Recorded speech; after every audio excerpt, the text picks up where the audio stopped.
Okay, part two of kind of some of the in-home stuff I wanted to go over with you. So, I'm going to go ahead and say the five most important things I can teach a dog is proper crate etiquette, proper door etiquette, like I just went over in that video. A really good place command, which I know you guys use Spot, but it's not super solid, so it doesn't actually mean stay. It can, and you can do it to a point, but it's not solid. So, and then bear come off of anything. So recall. So we've got crate, doors, place, recall, and then healing. And healing loose leash too, not, with that lovely pop that I taught you. So, the stuff that we go over outside is a huge part tied with the recall and the healing. This is all indoor work. So Spot, you guys know Spot means stay. But what I'm going to recommend at home is that he is doing one of three things for a while. And it's either following you around the house, being successful in his spot, or in his crate. So, and that's hard. You have a kid, you guys have jobs, so we have to talk about how that's going to work with your schedules and how you can rearrange that. But it's probably going to mean he's going to have a ton of crate time because you don't have the time, nor will you have the capacity to maintain the training consistently if he's out of his crate all the time. So we already went over that, why that crate's really important. But walking around the house with you calmly and staying in a heel is going to help build the heel, which I do say here, just so you know. I refer to it as the heel position, but I actually teach the dog the here command. So funny how that works out, but that's just how it is. So you will build his ability to walk in a here position more outside if you can do it inside as well. So that's part of the reason why. The other part of the reason why is because when Bear is left to his own devices, I imagine the only state of mind he's in is probably prey drive. So trying to avoid that as much as we can. He's even partially in it right now, but at least he's a lot calmer and he's giving me the attention instead of the windows in my garage. So I'll take it. There's also a window, the door's open, there's a window right there. So he could be looking for a bird, but he's looking at me. So I'll take it. The other thing is his food is right here by the water bowl. It's sitting here on the ground. So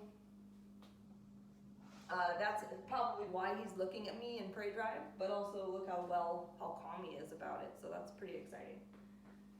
So he's following you from point A to point B. He follows you from his crate to his doors. He follows you from crate to place. He follows you from place to, maybe you're going to be doing something in the house and you want to move him around the house with you.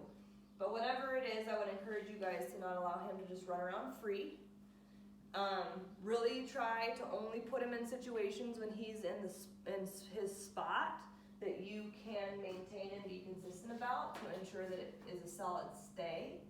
And then that crate is going to prevent inconsistencies from seeping into the training, but also get him the sleep that's required to retain the information, so that will end up sticking in his brain more, and maybe will hopefully make it so that you don't have to manage him for the rest of his life, but he's actually kind of become comfortable living in a calmer, pack-driven state of mind. So Spot means stay.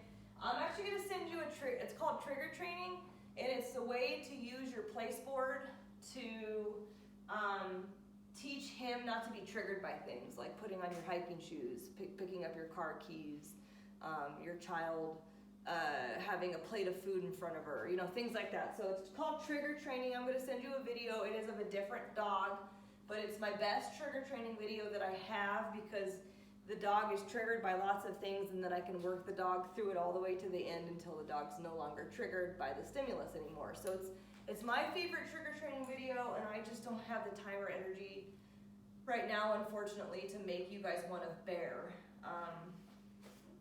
But I'm going to send you that. That's going to help. The other thing I do is I do a lot of purposeful play with dogs, and there's a whole concept around it and a whole obedience thing. I'm going to try to make that for you tomorrow, as well as your off-leash e-collar video. So those are the 2 videos left that I want to send you. The play is going to be a really productive way to get to bond with him, to fulfill his prey drive, because we need to fulfill it, and then also to wear him out so that he's satisfied on a daily basis, right? So what I would advise you to do is to pick up any toys or bones or any type of, those are all prey drive things, resources. So put them all in a basket and put them up high so he doesn't have access to them anymore. And then I'm going to send you a video tomorrow about how we can use those resources to play with him, satisfy him, fulfill him, but also teach him at the same time. So that's what I'm going to advise for in-home stuff. And then the last piece of the puzzle that I wanted to go over in this video is how to feed him. So I actually feed him in his crate. You don't have to do that. I do it because it's easier. So you might not want to do that. And in that case, what I want you to do is you can put him on his spot if you want, but I would actually recommend that you pour his food before he gets out of his crate. So the food is already prepared, and maybe down the road that won't be significant, but it might be harder for you to be preparing the food and then trying to calm him down over it than if the food was already there and he didn't have to hear the kibble hitting the metal bowl, and he had to he was in his crate and he didn't even know, and that way you could, maybe it wouldn't be as challenging, because he's pretty food crazy, right? So I'm sure you already have him sit and wait for his food and all that kind of stuff, but actually what I want you to do is, whether he's gonna sit or on his place board, I want you to take the bowl and I want you to hold it down low next to your hip like this. And I want you to square off with him, and you're gonna wait for eye contact.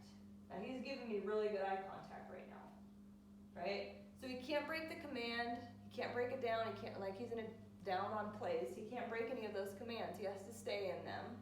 Give me eye contact, and then I'm going to release him to get to the food when I know for sure he's looking into my eyes and not I don't want him looking at the food bowl.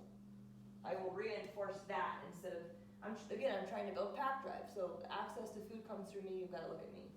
So I'm going to wait for the eye contact. Okay, Bear. And I'm going to give him the food.